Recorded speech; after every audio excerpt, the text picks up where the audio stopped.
Coming up on this episode of FAS TV, changing farming practices to help corncrakes, restoring peatlands, and we examine one Perthshire farm's approach to biodiversity.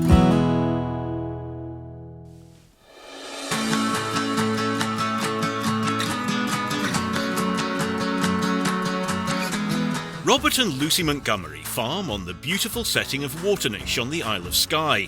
They've improved the conservation value of the farm to encourage wildlife, especially the elusive corncrake.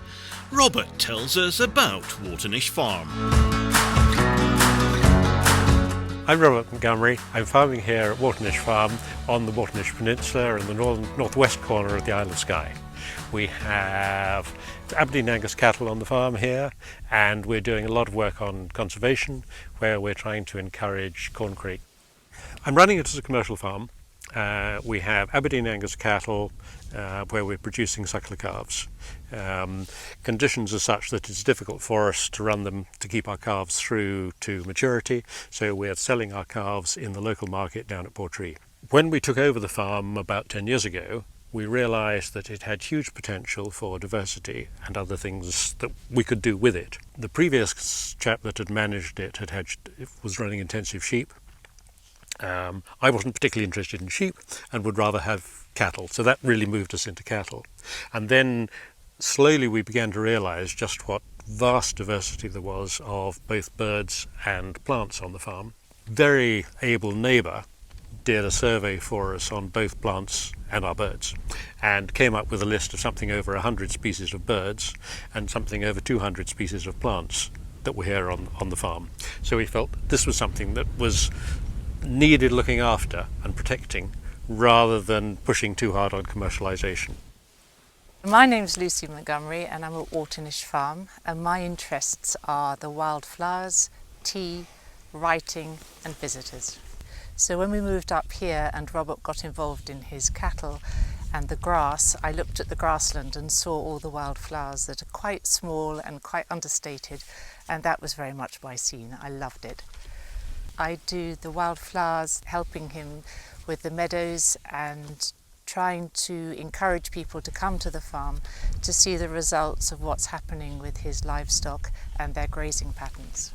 So we've got a website and we have an Instagram account and a Facebook, and we put photos up there and we advertise locally. As soon as people arrive in Skye, they're pinged with a Facebook advert for our afternoon teas. When people contact me, they have three options.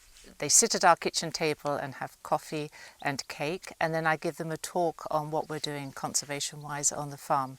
And then we have a question and answer session, and then we go out and walk the fields and look at what we're trying to achieve actually on site.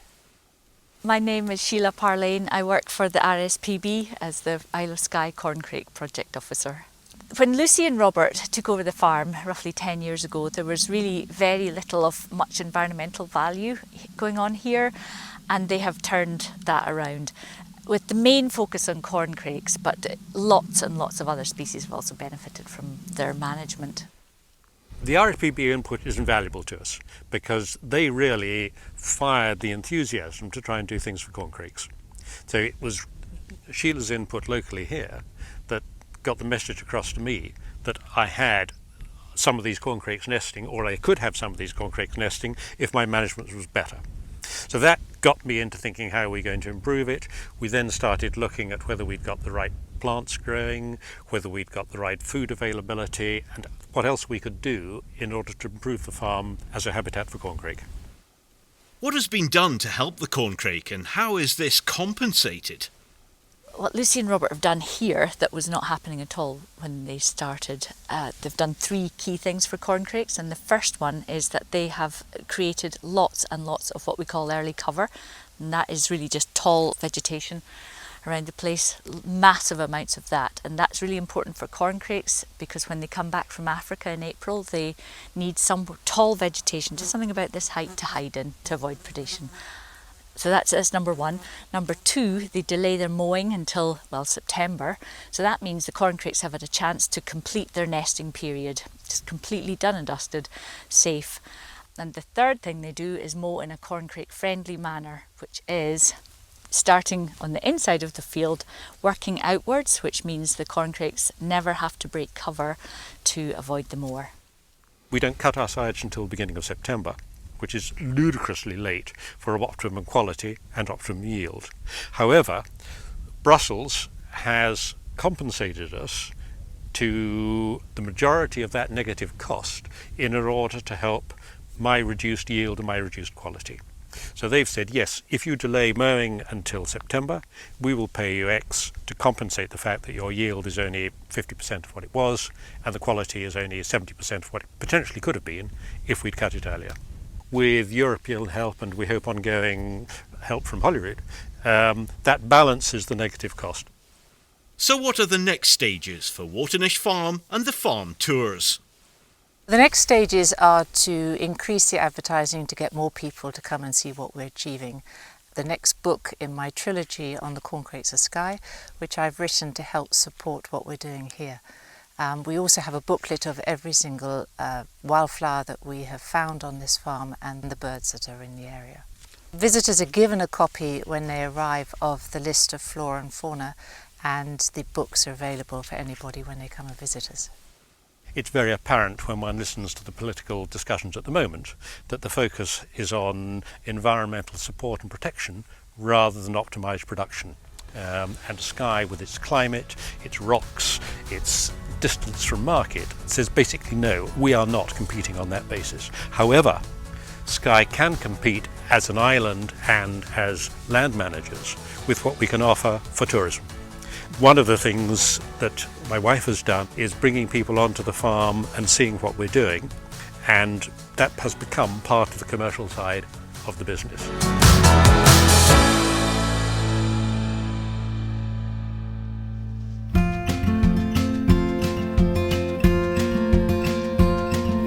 Near Crianlarich, on the northern edge of the Loch Lomond and Trossachs National Park, is Ledharry Farm, run by Nicola Cahoon and her family.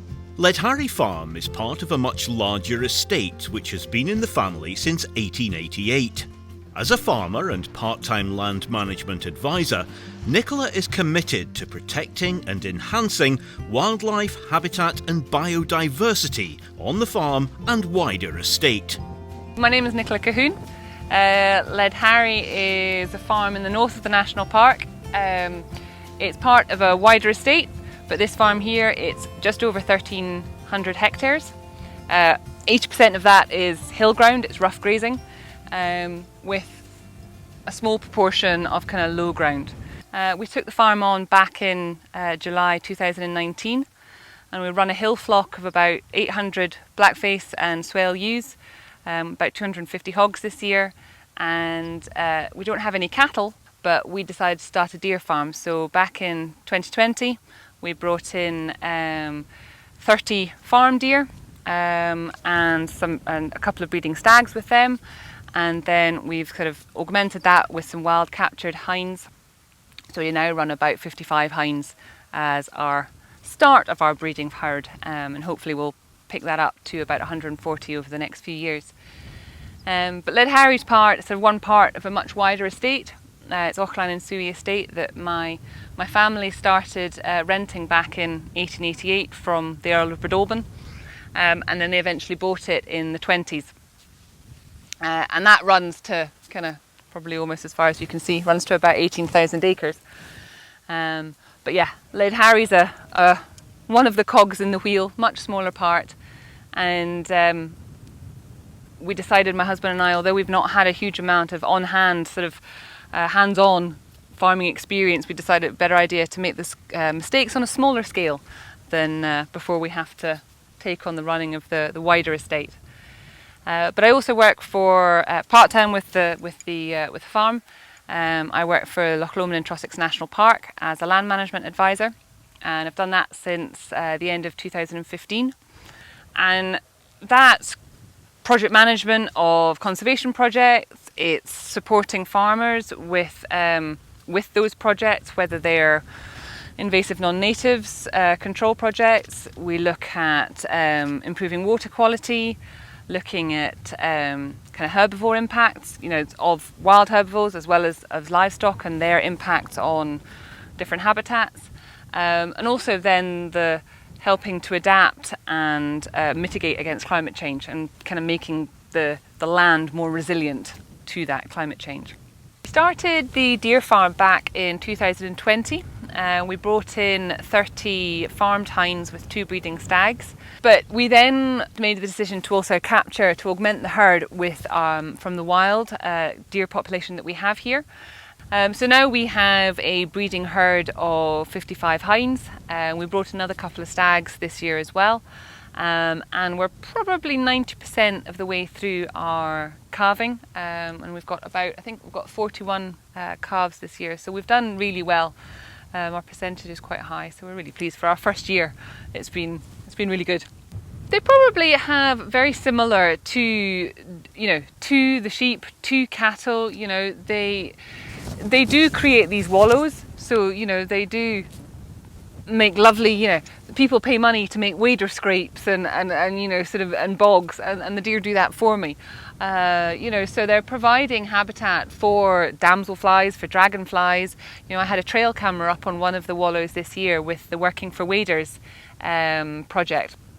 And you know, I had snipe going out of the wallow. I've had curlew in there. So, you know, they I guess they bring a different aspect to it. You know, it's different to the grazing of cattle, it's different to the grazing of sheep. We have plans to look at visitor centres, you know, to look at venison sales from the gate. It's all these different things that come from looking at different avenue streams on a farm. In this day and age, putting all one's eggs in one basket, it doesn't help. And I think, you know, having that different diversity on the farm can only help us, you know, looking at climate change, looking at the biodiversity crisis, you know, the whole green recovery, just trying to bring that all together, for me, seems to be sensible.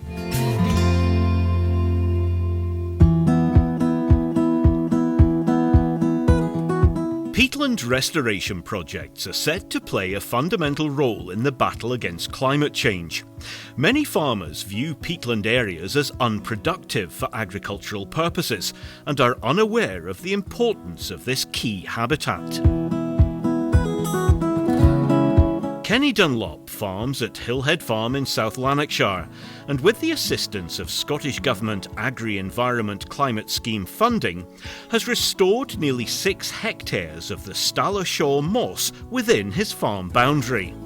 I'm Kenny Dunlop from Hillhead Farm, Auchengrey. We run 100 suckler cows, 40 of which will be pure Aberdeen Angus's, and the cross cows are crossed between Aberdeen Angus bulls and shorthorns.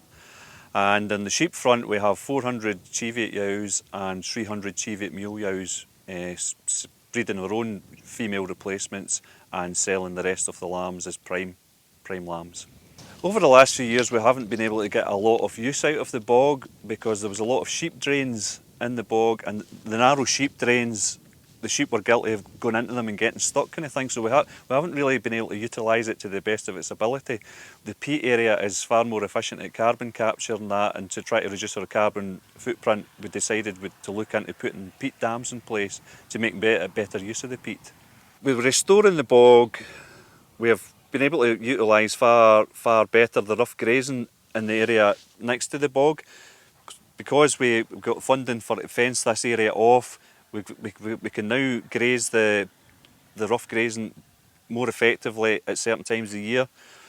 In front of one of the areas, the silage fields are there, and when the fields were shut off for silage, we couldn't put any stock on this rough grazing bit at all. So by obtaining the funding to put fencing in, we can make far more efficient use of this rough grazing area.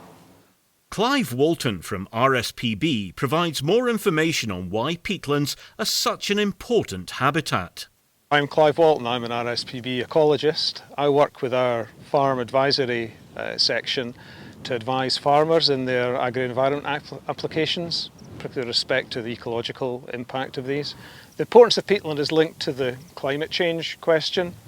So because peatlands are made from vegetation, they're organic matter, they're a store for carbon.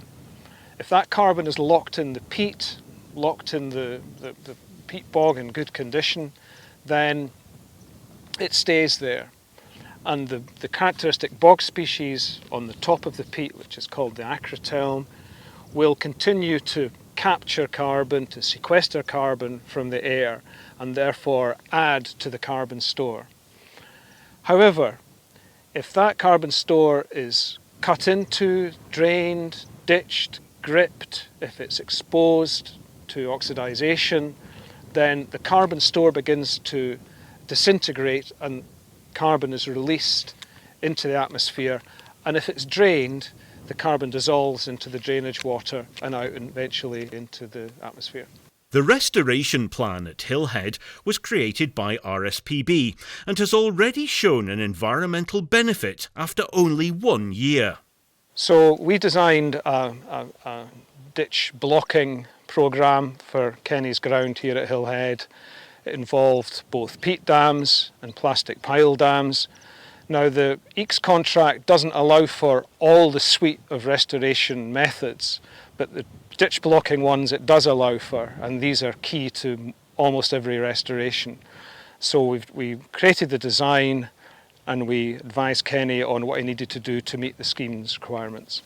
We interpreted the EECS requirements for Kenny. We mapped the drainage features, both natural and semi-natural, and then we used our knowledge of peatland restoration in this part of the world to determine the number of dams, the type of dams, their spacing, and where they should be put in. We're re-wetting sections of the bog and reducing the carbon loss through erosion and drying out. We can already see from the results of the damming process that the re-wetting of large parts of the bog has already happened. Almost all of the dams have stabilised and are holding back water successfully and re-wetting behind the dams. There are no large pools or flooding or anything dramatic like that. It doesn't have to be. Provided the bog surface is damp around the dams, it's achieved its objectives. So we've also got, as a result of that, we have much less carbon loss through erosion, through drying, through oxidisation. There are 2 types of peatland dams that can be installed. In this instance, we've used plastic pile dams for the wider, shallower gullies in the northern part of Kenny's ground. In order to not disturb too much peat, we went for plastic pile dams in those sections. Also, the peripheral plastic pile dams at the end of the grips, the end of the ditches. This just provides a little bit of additional flood support for when there's a lot of water in the ditches after a rain event. These vulnerable junctions, peat dams can be vulnerable to modification or even actually losing them. This ditch is already revegetating behind these plastic pile dams. It was quite deep in places, this is again the reason why we went for plastic pile in this case. So what advice does Clive have for other farmers and landowners on restoration? It's fair to say that there are often anxieties around the idea of re-wetting for farmers, because the history of farming since the agricultural revolution has been to drain, not to re-wet. However, I would advise farmers to get a bit of advice from someone who knows about what peatland restoration can do to a piece of ground and find out if it's going to suit their ground. It's unlikely that it's ever going to be re-wet to exclude grazing. And there are plenty restored bogs where farmers are continuing to graze with sheep and with cattle.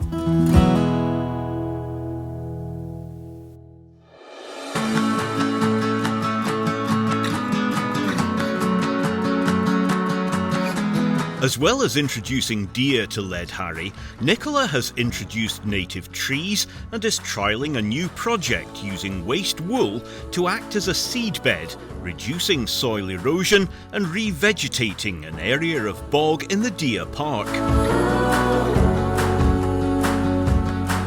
It's important to us, although we clearly want a viable, financially viable farming business, we also want to make sure that we are improving and enhancing what habitats we have here on the farm. So we got a forestry grant scheme from Scottish Forestry for a grant for planting native trees.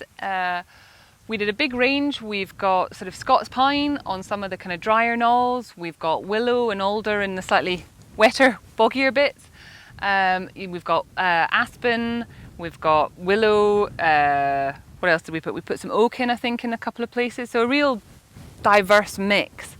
And it was done in sort of 3 strips along the sort of the 3 burns that run through the farm or down from the hill, and purely to try and buffer those burns and kind of sort of provide a wider sort of, you know, woodland resource in those areas.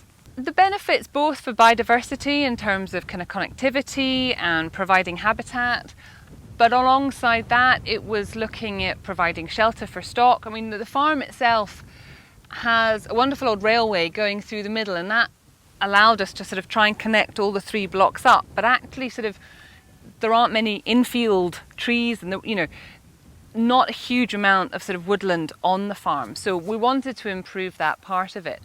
But it's also, you know, it's a good thing to do. You know, there's a part of me that, you know, sort of wants to improve and enhance what we have here. So yeah, it did that, but it also gave us some of the fencing that we required or needed to set up the deer farm. So it was a way that we could kind of sort of help with the capital cost of setting up the deer farm, but that it had so many other benefits to both biodiversity and also to our farming business. Getting a good forestry agent helps to go through all that paperwork. You know, it can be baffling at times, but, you know, adding trees to a landscape is important. You know, as Scotland as a country, you know, we're lower than average in terms of sort of the amount of trees that, you know, compared to Europe. We're trialling a new project. I do a lot of work with my national park hat on with Peatland, and I wanted to try something here. Down in the deer park we have a wonderful kind of sort of amphitheatre with a bog in the bottom of it, and I checked this morning, it's 3 metres deep bog. My children thought it was great as I went down with the drainage rods and sort of stuck them in, and we kept on putting new ones on. And we're looking at using some of our waste wool from last year's clipping and stuffing that into hessian sacks to make them really quite, you know, really quite hard, and using that as almost a sieve for trying to raise the water level in this amphitheatre bog that we have.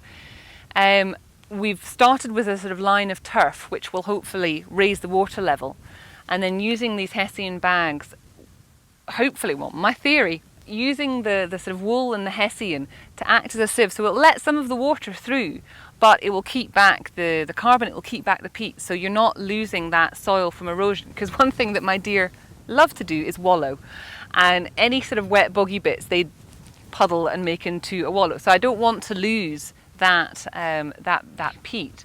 Another idea that we've had is actually using fleeces to on bare peat as a mat, and then put the sort of a seed mix over that to help revegetate the bog and help get that vegetative layer back on the top, so that we can sort of slow the erosion and keep that carbon locked in. So yeah, it's a trial. It's, you know, let's see if it works. So what advice would Nicola give to other farmers and crofters across Scotland? We're already producing, you know, high quality food, high quality meat in Scotland. You know, we've got great grain industry. We're providing clean water, you know, through our good agricultural practices. We're providing carbon sequestration with our peatlands, with our woodlands, looking after our soils. It's all these things that we do already. And I think potentially, you know, there'll be some farmers out there that will be scared of moving away from the hectareage basis for our basic payment.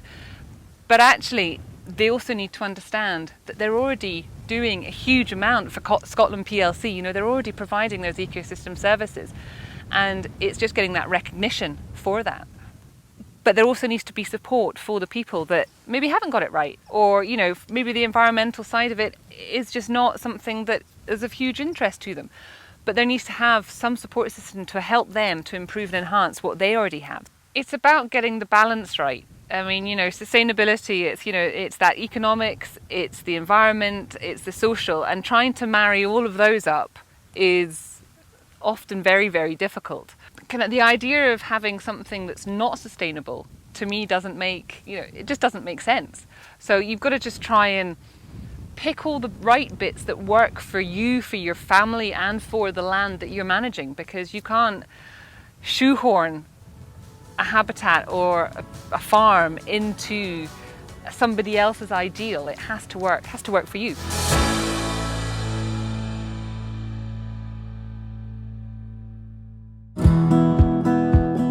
Next time on FAS TV, targeting the early lamb market, the benefits of electronic milkers, and we get an update on this year's summer crops.